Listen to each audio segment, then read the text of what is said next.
Hello friends. आज के इस वीडियो में आप सबों का स्वागत है। आज जो जिस टॉपिक पे हम लोग डिस्कस करेंगे वो ये है कि कॉमर्स के 99% स्टूडेंट्स ये नहीं जानते हैं कि कॉमर्स की स्टडी आखिर कैसे करें। देखिए, एग्ज़ाम्स ओवर हो गए, रिजल्ट्स भी आ गया है और एडमिशन का सीज़न चल रहा है।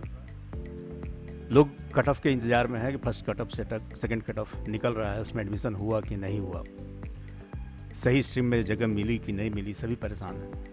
लेकिन ये परेशानी सिर्फ स्टूडेंट्स जो भागदौड़ कर रहे हैं एडमिशन्स के लिए उन्हीं तक सीमित नहीं है। पड़ोस के अंकल भी इंटरेस्टेड होते हैं, वो भी पूछते हैं कि क्या हुआ, एडमिशन हुआ, साइंस लिया, आर्ट्स लिया, कॉमर्स लिया, क्या लिया।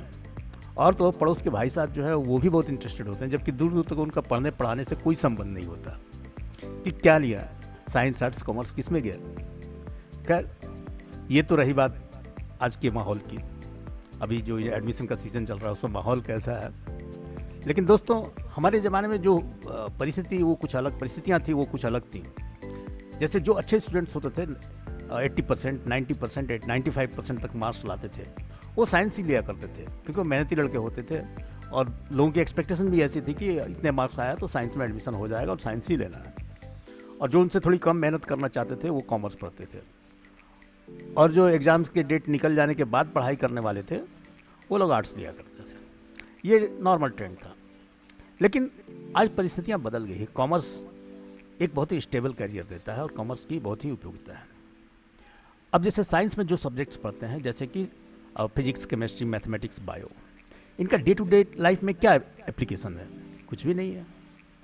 सेकंड, आर्ट्स में जो आप सब्जेक्ट्स पढ़ते हैं, जैसे हिस्ट्री है, ज्योग्राफी है, साइकोलॉजी है, पॉलिटिकल साइंस है, इनका डे टू डे लाइफ में क्या एप्लीकेशन है? कोई एप्लीकेशन नहीं। लेकिन यही जब आप कॉमर्स पढ़ते हैं तो आप जो एंट्री करते हैं, बैंक की एंट्री हो गई, सेल्स की एंट्री हो गई, परचेज की एंट्री हो गई, ये सारी चीज़ें हमारे डे टू डे लाइफ से संबंध है। यदि आप कोई फर्नीचर खरीदने जाते हैं तो फर्नीचर वाला आपको बिल देता है।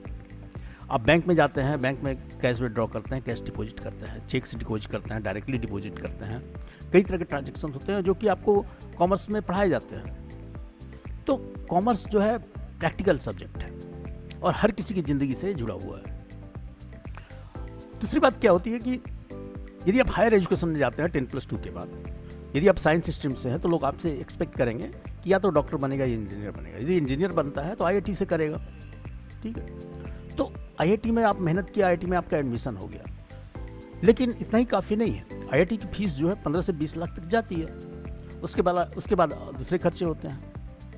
वही यदि कॉमर्स की बात करें तो इनकी जो हायर एजुकेशन होते हैं वो CSE MSCS की होती है, chartered accountant, cost and management accountant, company secretary. इनकी जो फीस है, टोटल फीस है, पूरे कोर्स की जो फीस है वो 1 लाख से कम है।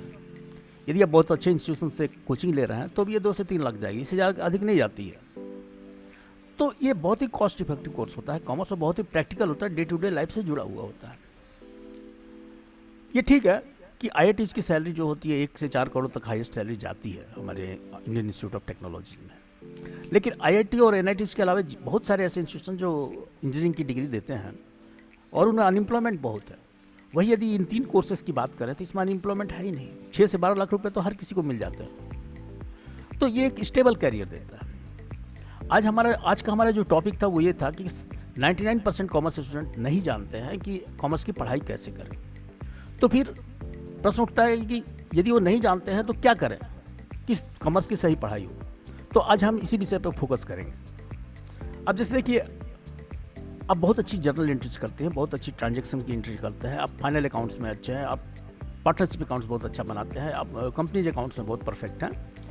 लेकिन ये काफ़ी नहीं है। इनकी रिकॉर्डिंग का जो सिस्टम होता है, एंट्रीज की रिकॉर्डिंग का जो सिस्टम होता है, ये हमारा डे टू डे बिजनेस। तो फाइनल अकाउंट तो साल में एक बार बनता है और सारे साल तो ये ट्रांजेक्शन्स होते हैं, उनकी रिकॉर्ड कीपिंग होती है। अब जैसे बैंक से आपने कैश निकाला, cash account debit to bank account, तो इन रियलिटी बैंक अकाउंट करके कोई चीज़ नहीं होती है। यदि आपने स्टेट बैंक से निकाला तो स्टेट बैंक का आप नाम दीजिए, पंजाब नेशनल बैंक से तो पंजाब, HDFC बैंक है तो HDFC बैंक का नाम आएगा। दूसरी बात, यदि आपका HDFC बैंक में 4 अकाउंट है तो चारों अकाउंट के लिए अलग अलग अकाउंट बनेंगे आपके यहाँ। तो ये रही एक बात। दूसरी चीज़ क्या है कि हर एंट्री की, हर ट्रांजेक्शन की एक सपोर्टिंग डॉक्यूमेंट होती है, सोर्स डॉक्यूमेंट होती है। यदि आप चेक से कैश निकालते हैं तो चेक पे ऑथराइज सिग्नेटरी का सिग्नेचर होगा। उसके बाद चेक बुक की काउंटर फाइल होगी। काउंटर फाइल में चेक्स की डिटेल लिखी जाएगी, जैसे डेट क्या है, अमाउंट क्या है, किसके फेवर में वो चेक है। फिर उसकी एंट्री होगी, तब आप बैंक जाएंगे और बैंक से कैश निकालेंगे। ऑफ कोर्स एंट्री वही है, cash accountable to bank account, लेकिन इसका रिकॉर्डिंग सिस्टम अलग है। उसी तरह आप सेल करते हैं तो सेल के लिए सपोर्टिंग डॉक्यूमेंट क्या होना चाहिए। परचेज करते हैं, परचेज की एंट्री के लिए सपोर्टिंग डॉक्यूमेंट क्या होता है। सेल्स रिटर्न, परचेज रिटर्न का, फिर कैश सेल्स का अलग है, परचेज सेल्स का अलग है, क्रेडिट सेल्स का अलग है, क्रेडिट परचेज का अलग है। तो जितने भी ट्रांजेक्शन्स होते हैं किसी भी ऑर्गेनाइजेशन पे, उस सभी ट्रांजेक्शन की एक सपोर्टिंग डॉक्यूमेंट होती है जिसके बेसिस पे आप एंट्री करते हैं। ये तो एक साइड है। दूसरी चीज़ क्या है, स्क्रीन पे आप देख रहे हैं, ये जो बैलेंस शीट है ये एटलस साइकिल्स की है, एटलस साइकिल इंडस्ट्रीज लिमिटेड की है। ये कंपनी जो है स्टॉक एक्सचेंज में लिस्टेड है। अब आप कंपनी अकाउंट्स बनाते हैं, issue of shares, issue of debentures, ये सारी चीज़ें बनाते हैं। तो प्रैक्टिकली जो होती है, जो टर्म्स यूज होते हैं बैलेंस शीट में यूज किए जाते हैं, वो आपके स्क्रीन पे दिख रही है।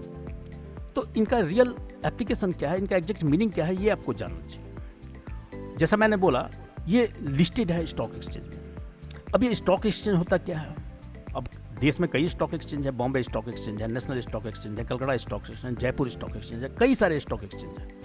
इनकी लिस्टिंग का क्या मतलब होता है। उसके बाद सेंसेक्स है, आप न्यूज़पेपर में पढ़ते हो सेंसेक्स इतने ऊपर चढ़ गया, इतने अंक लुढ़क गया, या निफ्टी के बारे में आप समझते हैं। तो ये निफ्टी और सेंसेक्स है क्या, ये चीज़ें आपको पता होनी चाहिए।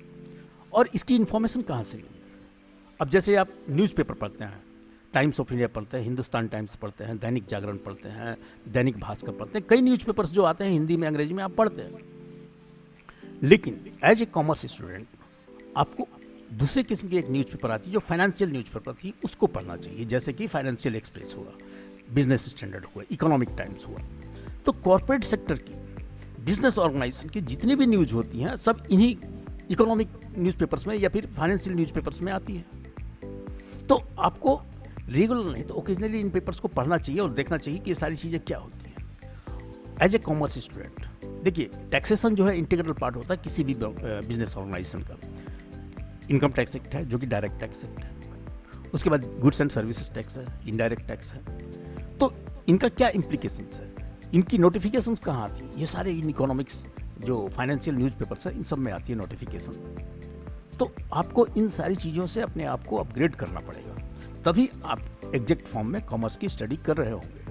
यदि आप कॉमर्स की स्टडी कर रहे हैं और आप स्टॉक एक्सचेंज नहीं जानते हैं तो ये दिस वेरी रिडिकुलस। तो यू शुड नो कि किन किन चीज़ों से आप अपने आप को कन्वर्सेंट करना है, किन किन चीज़ों से अपने आप को अपग्रेड करना है। सिर्फ डेबिट क्रेडिट सीख लेना ही काफ़ी नहीं होता है। तो ठीक है दोस्तों, आज का ये सेशन बस इतना ही। Thank you, have a nice day.